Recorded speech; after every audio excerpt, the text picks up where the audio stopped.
ॐ नमः शिवाय।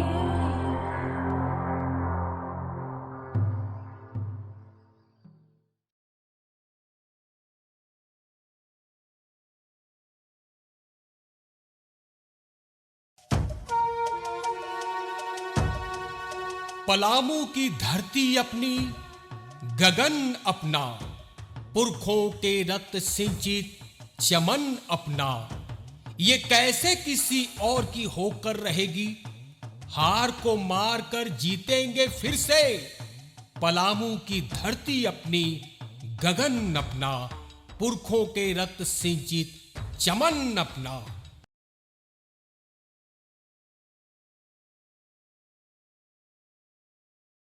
गांव के देवी देवता के हम प्रणाम करत हिए, पूर्वजिन के प्रणाम करत हिए, बड़ बुजुर्ग के प्रणाम करत हिए, और हमार जोड़ा समोड़ा जो बड़ा सबके जोहार। हमार तरफ से छोटकन के बहुत बहुत आशीर्वाद। हमार मन में बहुत दिन से, बहुत बरस से एगो सपना रहे। सपना ये रहे कि अपन गांव के ऊपर, अपन जन्मभूमि के ऊपर एगो किताब लिखूं। किताब लिख ली। किताब लिखे के बाद जब हमार मन में एगो विचार अइलक कि किताब पढ़े के समय केकरा भी बा, समय के अभाव तो सबके पास बा। एक बाद फिर हम विचार कैली कि एकरा ऊपर थोड़ा सिनेमा तरह से कुछ बना दे हूँ, वृत्त चित्र, डॉक्यूमेंट्री एकरा अंग्रेजी में कहल जाला। एकरा पर हम काम करेला शुरू कैली। पिछला साल फागुन महीना में, मैंने 2020 फागुन महीना में घरे गई रही। उस समय जब गांव में जहाँ तहाँ एक शूटिंगो हम कैली। शूटिंग करे के बाद जब डाल्टनगंज के कुछ एक तो स्टूडियो ही काम में लागल रहे, कोरोना के कारण वो काम ठप हो गई। एक बाद हम कलकत्ता में वीडियो फोटो सब मंगा करके ओकरा पर काम करे लगली। अभी किताबों तैयार बा और वृत्त चित्रों तैयार बा। मेहनत लागल लेकिन तैयार बा। अरे किताब और वृत्त चित्र मैंने सिनेमा के नाम बा मेराल मेरा गांव। किताबों के नाम यही बा, सिनेमा यानी कि वृत्त चित्र जे बा डॉक्यूमेंट्री ओकरो नाम ही बा। शुरुआत हम कैले रहे जहाँ से विचार ई रहे कि गांव के प्रत्येक टोला मोहल्ला के ऊपर में, जाति के ऊपर में अलग अलग कुर्सीनामा ले करके लिखूं और वो टोला मोहल्ला और जाति के पूरा इतिहास, पूरा भूगोल, सामाजिक आर्थिक स्थिति, शैक्षणिक स्थिति के ऊपर में लिखूं। लेकिन फिर देख ली ये तो महाभारत हो जाए। अभी महाभारत देखे के केकरा समय बा, पढ़े के केकरा समय बा।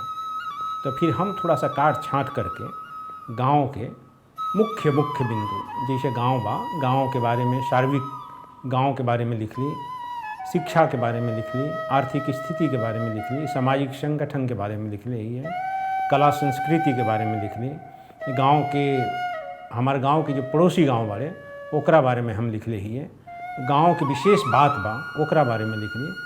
और जब लिखत रही तो हमारे जो संगी साथी बारे बचपन के हुनकर बारे में हम लिख ली। फिर जहाँ हमार जन्म हुई रहे गांव के जे जगह में बांडी टीला ओकरा बारे में लिख ली। इस तरह से 9 गो टोटल जे बा सेगमेंट बा, विषय बा, बिंदु बा, जेकरा ऊपर ये किताब लिखल गई बा। और सिनेमा यानी कि डॉक्यूमेंट्रियो यही विषय के पकड़ के बनावल गई बा। अब सिनेमा बनावे वाला, किताब लिखे वाला आदमी थोड़े कही कि खूब बढ़िया बनल बा, लेकिन हाँ इतना हम जरूर कहब कि ये आभासी जगत में हमार गांव जे बा अमर हो गई। एक ठो गांव रहे मेराल गांव मिट सकला, लेकिन मेराल गांव कैसन रहे, कहाँ रहे, आदमी कैसन रहन, हजारों बरस तक एकरा बारे में, लेकिन बाद वाला पीढ़ी सब जाने पड़ी हैं।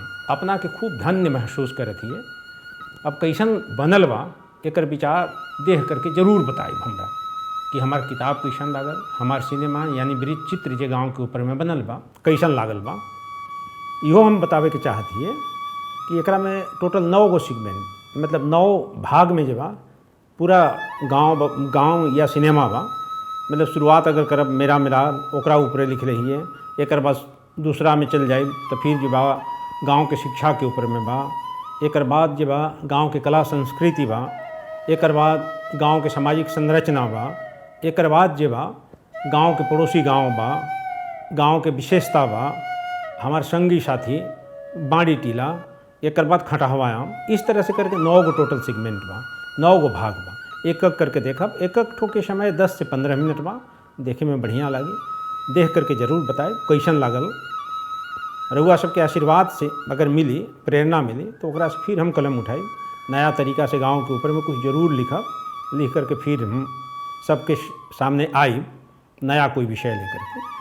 तो यही अपना आप सबके आशीर्वाद, शुभकामना के इंतज़ार रही हमार, जरूर देव। एक बाद अगला कोई नया विषय लेकर के हम फिर से उपस्थित हों। तब तक हमरा छुट्टी दी है। प्रणाम। मेरा मिराल शीर्षक वृत्त चित्र की अगली कड़ी है बाड़ी टीला। इस जगह का नाम बड़ा विचित्र है, आखिर क्यों? अपनी बोली में बाड़ी का अर्थ होता है मादा प्राणी जिसकी पूंछ कटी होती है, और टीला का अर्थ तो विदित ही है, जमीन का वह हिस्सा जो आम धरातल से थोड़ा ऊंचा हो। टीला तो सच में था, क्योंकि वह ऊंचे स्थान पर था, जिसके उत्तर में जिंजोई नदी पूरब से पश्चिम की ओर बहती थी। दक्षिण में चमर टोली और नौवा टोली थी। पश्चिम में धान की क्यारी, बांध और बजराहा टोला था। तो पूरब में भूखन चाचा की जमीन, सत्याड़ी दाई और चमर टोली। आज तक मेरी समझ में नहीं आया कि यह बाड़ी क्यों कहलाता था। हाँ, बचपन में सुनता आया था कि यह हमेशा बाढ़ ही रहेगा। यह चिढ़ाने और उलाहने के रूप में आम लोगों द्वारा बोला जाता था। हाँ, इसके पूरब में 3 टीले पास पास हैं। शायद बाड़ी टीला चौथा टीला रहा हो, जिसका एक हिस्सा कटा हुआ हो। संभवतः इसी कारण इसको स्थानीय भाषा में बाड़ी टीला कहा जाने लगा। जो भी विशेषण लगे, पर यह स्थान बड़ा रमणीक था। कोई एक समय शायद इस टीला का कोई हिस्सा खंडित हो, जिस कारण इसको बाड़ी यानी कटा हुआ कहने लगे। मेरे दादाजी स्वर्गीय शिव टहल सिंह अपने भाइयों में सबसे छोटे थे। अन्य 2 भाई थे, गनौरी सिंह और सेवक सिंह।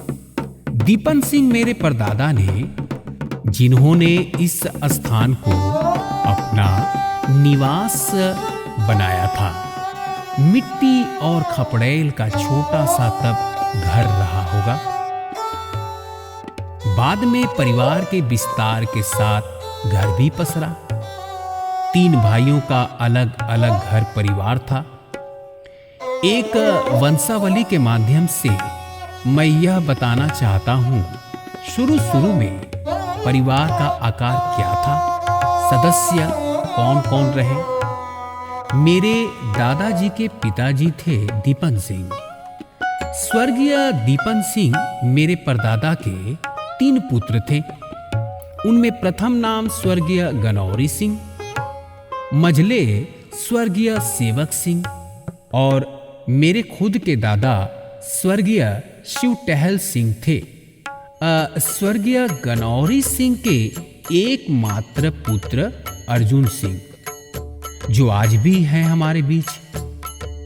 स्वर्गीय सेवक सिंह के 3 पुत्र स्वर्गीय रमेशी सिंह, स्वर्गीय मेसो सिंह, स्वर्गीय भीम सिंह और मेरे दादा के 6 पुत्र स्वर्गीय रामविलास सिंह, जो मेरे पिताजी थे। दूसरे नंबर पे कैलाश सिंह, तीसरे नंबर पे स्वर्गीय सहदेव सिंह, चौथे नंबर पे लल्लू सिंह, 5वें नंबर पे ब्रह्मदेव सिंह, 6 नंबर पे विश्वनाथ सिंह। तीनों भाइयों की जमीन अलग अलग थी और बहुत सारी बिखरी जमीन तो अभी भी साझी है, जिसका लेखा जोखा मिलना भी मुश्किल है। केस फौजदारी में अर्जुन सिंह अव्वल थे। घर के पूर्वी हिस्से पर सेवक सिंह एवं उनके पुत्रों का अधिकार था। मध्य भाग पर गनौरी सिंह एवं पश्चिमी हिस्से के आखिरी भाग पर मेरे दादाजी स्वर्गीय शिवटहल सिंह का। घर के पास वाली जमीन यानी बारी का भी इसी तरह बंटवारा हुआ था। अपने घर के आसपास वाली जमीन महतो लोगों के हिस्से में थी। 1970 ईस्वी में कोयला खाड़ में सूरत पांडे ने कोलियरी लगवाई। गांव की आर्थिक स्थिति बदलने लगी, साथ साथ सामाजिक, सांस्कृतिक एवं शैक्षणिक स्थिति भी बदली। पैसों के आगमन से आपसी प्रेम भाव में कमी आ गई। फलतः बाड़ी टीला से शिवटहल सिंह अपना घर ललकी टाड़ गैर मंजूरवा जमीन पर बना लिए। वर्ष 1971 था जब घर का निर्माण शुरू हुआ। 1972 के मार्च अप्रैल में लाओ लश्कर के साथ हम लोग ललकी टाड़ के नए घर में प्रवेश कर गए थे। बाड़ी टीला से जुड़ी कुछ सुखद स्मृतियों को अभी भी संजो कर रखा हूं। यहां रहते छठ पर्व का सबसे ज्यादा आनंद हम सब बच्चे ले पाते थे, क्योंकि घाट के सबसे नजदीक हम लोग होते थे। बरसात के भी नदी की गंदी धारा में तड़पकर अन्य बच्चों के साथ स्नान करना और मां की पिटाई अभी भी याद है। बच्चों की चोर मंडली में शामिल हो ईख, गाजर, मूली, चना आदि की चोरी में भी एक अलग आनंद आता था। यह चोरी भी निश्चल मन से होती थी। शंभू सिंह मेसो चाचा के पुत्र मेरे हम उम्र थे, जिनके बहकावे में मैं भी आ जाता था। एक बार ईख की चोरी करते समय पकड़ लिए गए होते, पर शंभू सिंह की चालाकी ने बचा लिया। हम लोगों के घर के ठीक नीचे ईख की खेती में शंभू सिंह के साथ घुसकर ईख उखाड़ने लगे। आवाज सुनकर खेत का मालिक पत्थर मारने लगा। तभी शंभू सिंह सियार की आवाज निकालने लगे और उल्टी दिशा में भागने लगे। मैं भी उनके साथ साथ हाथ में ईख लिए भागा। मालिक हाथ मलता रह गया। दो पाया चोर चौपाया सियार बनकर निकल भागे। यह भी उल्लेख करना आवश्यक है कि उस समय जिंजोई नदी के पास वाली महतो लोगों की जमीन में ईख लगी रहती थी। माघ में ईख की पेराई शुरू होती और फाल्गुन तक यह सिलसिला चलता रहता। गुड़ की सौंधी खुशबू अपने घरों तक आती। तब जिंजोई नदी की धारा झरिनिमिया की ओर थी। हम बच्चों ने एक ऐसे बच्चे से शरारत की थी जो गुड़ खाने के बाद दौड़ा दौड़ा अपनी प्यास बुझाने नदी की धारा की ओर जा रहा था। अपनी चोरी पकड़ी गई थी, पर तब जब हम लोग अपनी चाल में कामयाब हो गए थे। शायद 1967 के फरवरी महीने में दादाजी हमें यहीं से तैयार कर मेराल प्राथमिक विद्यालय में दाखिला कराने ले गए थे। स्कूल में जब प्रार्थना की पंक्ति में सब आंखें मूंदे त्वमेव माता च पिता त्वमेव करते, तब तक मैं स्कूल के पास वाले आहरा के नाले से भागता हुआ ईख के खेत में आकर तब तक बैठा रहता जब तक कि स्कूल की छुट्टी न हो जाए। इस बीच भूख तो लगती ही थी। ईख का रसास्वादन करते अघाकर घर चला जाता। घर में सब समझते बहुत पढ़ लिख कर बच्चा आ रहा है। बहुत दिनों तक मैं ऐसे ही भागते रहा, पर एक दिन मेरी चोरी पकड़ी गई।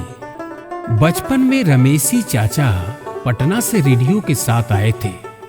हम सब बच्चों में बड़ा कौतूहल था। आखिर कितने छोटे छोटे लोग और वाद्य यंत्र इसमें है जो गाते बजाते हैं। वे खाते क्या हैं? शंभू सिंह अपने को बहुत ज्ञानी समझते थे। वे कहते, अरे बुड़बक, ढेर छोटे छोटे आदमी होवल थी, बैटरिया खा लल थी आ एकरे में हगत मुतत रहत थी। मैं उनकी बातें मान लेता था। जो भी हो, बाड़ी टीला की एक अलग पहचान बन गई थी। आपस में मेल मोहब्बत भी था और चरघरवा वाले जहां टिके रहें वह जगह पछियारा टोला कहलाता था, पर वह बाड़ी टीला के दक्षिण में है। घर के दक्षिण पश्चिम कोने पर एक मुनगा और बबूल के पेड़ थे। एक बार कैलाश चाचा कहीं से चूड़ा लेकर आए थे। प्रयोग के तौर पर जब चूड़ा बबूल के नीचे छीटा गया तब मैना खा खा कर वहीं ढेर हो गई। मूलतः चूड़ा को जमीन के अंदर गाड़ना पड़ा था, क्योंकि यह विषैला जो हो गया था।